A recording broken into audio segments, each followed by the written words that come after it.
Hello అండి. అందరికీ నమస్కారం. మన చందమామ కథలకు మనసారా స్వాగతం. ఇప్పుడు మనం చెప్పుకోబోతున్న కథ బలమైన దెయ్యం. రచన వసుంధర గారు. ఈ కథ అక్టోబర్ 1988 బొమ్మరిల్లులో ప్రచురించబడిందండి. ఇక కథలోకి వెళ్దామా మరి? భూషయ్య ఇంటిలో దెయ్యం ఒకటి చేరింది. అది ఒక రోజున ఇంట్లోని తిండి గింజలన్నింటినీ అటక మీదకు మార్చేసింది. ఇంట్లో వాళ్ళు వాటి కోసం వెతికి వెతికి ఎక్కడ కనపడక ఒక రోజంతా పస్తున్నారు. మర్నాటి నుంచి తిండి గింజల కోసం ఇంట్లో వాళ్ళంతా కష్టపడి తలో పని చేయసాగారు. ఆ విధంగా వాళ్ళు బాగా సంపాదించారు. అయితే ఏ రోజైనా వండుకోగా మిగిలిన గింజలు మర్నాటికల్లా మాయమైపోయేవి. అవి ఏమైపోతున్నాయో తెలుసుకుందుకు ఇంటిల్లిపాది కాపలా ఉన్నా లాభం ఉండేది కాదు. ఇంట్లో వాళ్ళు ఒకరినొకరు అనుమానించుకోసాగారు. అందువల్ల ఇంట్లో రోజు గొడవలయ్యేవి. దెయ్యం ఈ గొడవలు చూసి చాలా వినోదించేది. 1 సంవత్సరం గడిచింది. ఒకరోజు చీకటి పడ్డాక భూషయ్య ఇంటికి రత్నయ్య అనే బంధువు ఒకడు వచ్చాడు. అప్పటికి ఇంట్లో అందరి భోజనాలు అయిపోయాయి. రత్నయ్య ఏమో ఆకలితో ఆవురావురంటున్నాడు. అప్పుగా బియ్యం తెద్దామంటే అందరిళ్లలోనూ జనం నిద్రపోయారు. దుకాణానికి వెళ్ళి కొందామా అంటే ఆ సమయంలో దుకాణాలు కూడా మూసివేశారు.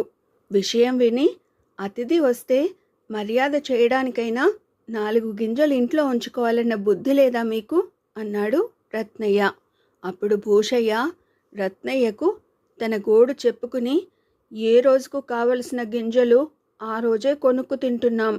ఎప్పుడైనా పొరపాటున ఎక్కువ కొన్నామో అవి మాయమైపోతున్నాయి. అది మా బాధ అన్నాడు. రత్నయ్య ఆశ్చర్యంగా, తిండి గింజలు ఎక్కడికి పోతాయి? ఎవరికైనా అమ్మాలి, లేదా ఇంట్లోనే ఎక్కడో దాచాలి అన్నాడు. ఇంట్లో ఎక్కడా లేవు. బయట ఎవరూ అమ్మడం లేదని నాకు రూఢిగా తెలుసు అన్నాడు భూషయ్య. ఇంట్లో దాచేవాళ్లైతే కనపడేలా దాస్తారేమిటి? ఏ అటక మీదో దాస్తారు అన్నాడు రత్నయ్య. ఇంట్లో పెద్ద అటకే ఉంది, కానీ మొదటిసారి ఏకంగా 2 బస్తాల బియ్యం మాయమయ్యాయి. అవి అటక మీదకి చేర్చాలంటే ఇంటిల్లిపాది కలిసి కష్టపడాలి. ఒకరిద్దరు మనుషుల వల్ల అయ్యే పని కాదు అన్నాడు భూషయ్య. అయితే అటక మీద మీరు చూడలేదన్నమాట. బియ్యం అక్కడే ఉంటాయి, నేను చూస్తాను పదండి అన్నాడు రత్నయ్య. వద్దు, ఆ అటక మీద ఓ దెయ్యం ఉంది. ఎవరైనా పైకి రాగానే నాలుక బయటికి చాపి భయపెడుతుంది. అందుకే మా ఇంట్లో ఎవరమూ కూడా అటక మీదకి వెళ్ళం అన్నాడు భూషయ్య. జీవితంలో నేనెప్పుడూ దెయ్యాల్ని చూడలేదు. ఒకసారి దెయ్యాన్ని చూసి పలకరించి వస్తాను. అటక్కి నిచ్చెన వేయండి అన్నాడు రత్నయ్య. అతడి మాట కాదనలేక భూషయ్య అటక్కి నిచ్చెన వేయించాడు. రత్నయ్య ఓ దీపం తీసుకుని నిచ్చెన ఎక్కాడు.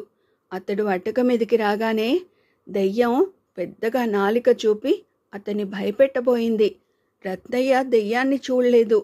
అతడు ఒక దీపం తీసుకుని తడుముకుంటూ ముందుకు వెళ్ళగానే ఓ బస్తా తగిలింది. ఈలోగా దెయ్యం రత్నయ్య ముందు చాలా వికార చేష్టలు చేసింది. రత్నయ్య దెయ్యం చేష్టల్ని పట్టించుకోకుండా, ఏమర్రా, దబ్బన ఉంటే ఇవ్వండి, బస్తాలు కనపడుతున్నాయి, పొడిచి చూస్తాను అన్నాడు. భూషయ్య దబ్బన ఒకటి అటక మీదకు విసిరితే రత్నయ్య బస్తాలన్నింటినీ దబ్బనంతో పొడుస్తూ దెయ్యం దగ్గరకు కూడా వెళ్ళాడు. అతడు తన్ను పొడవబోతున్నాడని తెలిసి దెయ్యం కీచుగా అరిచి మాయమైపోయింది. రండర్రా రండి, ఇక్కడ ఏ దెయ్యమూ లేదు, కానీ బోలెడు బియ్యం బస్తాలున్నాయి అంటూ అరిచాడు రత్నయ్య. అప్పుడు భూషయ్య కూడా అటక మీదకు వచ్చి బియ్యం బస్తాలు చూసి ఆశ్చర్యపడ్డాడు. అక్కడున్న బస్తాల్ని అంతా కలిసి కష్టపడి కిందకు చేర్చారు. భూషయ్య భార్య రత్నయ్య కోసం వెంటనే వంట ప్రారంభించింది. ఇంత బరువైన బస్తాలు అటక మీదకి ఎలా వెళ్ళాయి అన్నాడు భూషయ్య. ఇంకేమీ సందేహం లేదు, అది అటక మీద దెయ్యం పనే అన్నాడు రత్నయ్య. అంటే అటక మీద దెయ్యం ఉన్నదని నువ్వు ఒప్పుకున్నావు, మరి ఆ దెయ్యం నీకెందుకు కనపడలేదు అన్నాడు భూషయ్య ఆశ్చర్యపడి. కనపడకేం, నాకు బ్రహ్మాండంగా కనపడింది. భయంకరంగా నాలిక చూపి భయపెట్టాలనుకుంది. అయితే భయపడని వాళ్ళని దెయ్యాలేమీ చేయలేవు. నేను దాన్ని దబ్బనంతో పొడవబోయాను. భయపడి పారిపోయింది. ఎంత బలమైన దెయ్యమైనా ధైర్యవంతుల్ని ఏమీ చేయలేదు. అది మళ్ళీ మీ అటక మీదకు వస్తే ఒట్టు అన్నాడు రత్నయ్య. భయపడని వాళ్లను దెయ్యాలేమీ చేయలేవని మాకు తెలుసు. కాని దాన్ని చూడగానే భయం. ఎలాగైనా ధైర్యం అందరికీ సాధ్యపడదు. నువ్వు ధైర్యవంతుడివి కాబట్టి మా ఇంట్లో దెయ్యాన్ని తరిమేశావు. ఇక మీదట మేము నీ పద్ధతే పాటించడానికి ప్రయత్నిస్తాం అన్నాడు భూషయ్య. ఇదండి అక్టోబర్ 1988 బొమ్మరిల్లులో వసుంధర గారి రచన బలమైన దెయ్యం అనే కథ. మరో మంచి కథతో మళ్ళీ కలుసుకుందామండి. Thank you.